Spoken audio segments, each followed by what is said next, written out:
I wasn't the best speedway rider of all time, but I was known to spin a few laps. I had 3 segments of time that I raced. The first segment was a teenager and I was fast and it was the best. And speedway is definitely a sport for the young riders. The videos today are my 3rd segment as an older rider, definitely not in my prime. I dropped down a class to support so I could compete, so I could have success there. These races were at Costa Mesa, and they'd always put me in race number 1 or 2 of the night when the track was heavily watered and slippery. But the track later on in the day, in the evening, the track was nice. Brad Oxley's just one of the best track preparers ever in Speedway. If you want a good track to be prepared, you might want to call Brad Oxley. I wore the Bumblebee uniform and most everyone enjoyed watching the Bumblebee race. The kids especially, they loved the Bumblebee uniform. After the races, they would touch it. They would just like, I want to touch the Bumblebee stripes, the yellow stripes. And the parents were there, they followed. The parents were Bumblebee fans too of the children. And I had quite a few fan bases cheering for the Bumblebee. Not all the riders liked me. You know, there's always a few sour pusses in every crowd. My popularity not being a top D1 rider really pissed off a few of my competitors. But so what? Lots of fans love the Bumblebee, so that's all that really mattered. Also, I got my old race number 77 back, and my fellow racers, some of them were not happy.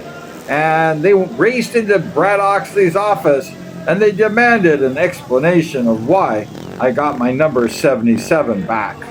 Brad, being the savvy old guy he is, he told the racers, like, have you ever lost to me in a championship race? These racers had no chance of beating Brad, who was a 2-time United States Speedway national champion. He asked those guys, have you beat me for a championship? And those guys meagerly said, no, we could never beat you, Brad. Brad told these angered riders, Brian beat me for my first championship at age 17, so Brian can have his old number 77 back. One night at Costa Mesa, a D1 rider came up to me and told me, you know what, Brian, I hate you. And I was like, what's up, dude? And I asked him why, and he said, well, I'm better than you, which he was. He was a good D1 rider. He said, but you have more popularity with the fans, and none of the fans like me. I was like, it's really the shits to be you, dude. I told him, well, you're not the Bumblebee, are you?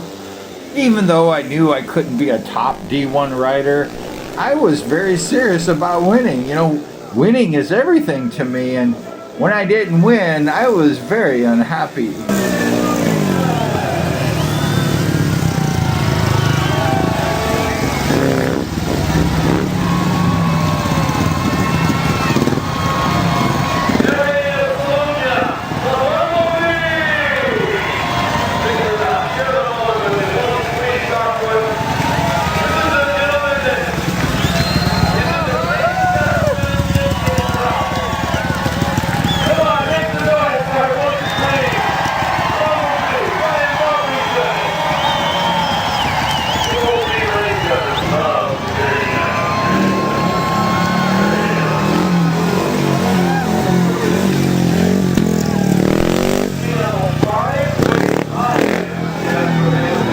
I was so unhappy when I lost. I was just pissed as heck when I just had a bad night. I had a few.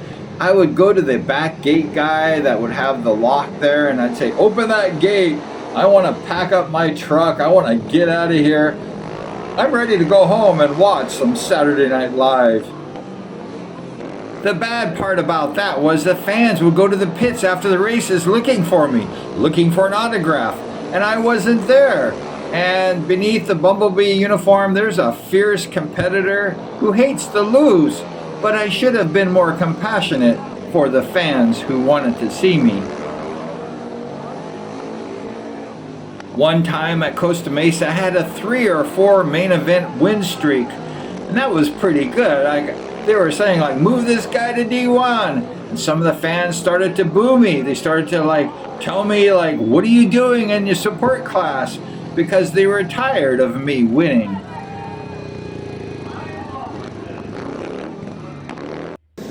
Now I know how Michael Bass felt when people would start booing him. He would sometimes go home and cry like, why do people hate me? And it hurts you, you know, it hurts your feelings when people boo you. It hurt me so bad that I let up and I stopped winning on purpose. I just want to stop those people from booing me.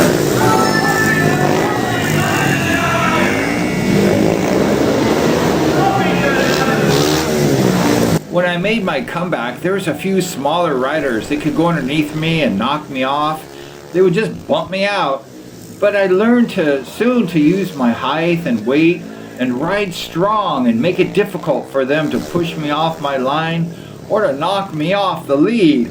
I would just stay strong and say, dude, you're the one that's gonna fall, not me.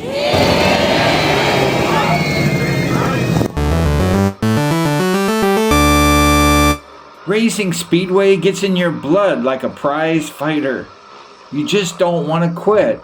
That adrenaline rush of racing Speedway is addicting and one of the best feelings ever, especially when you win.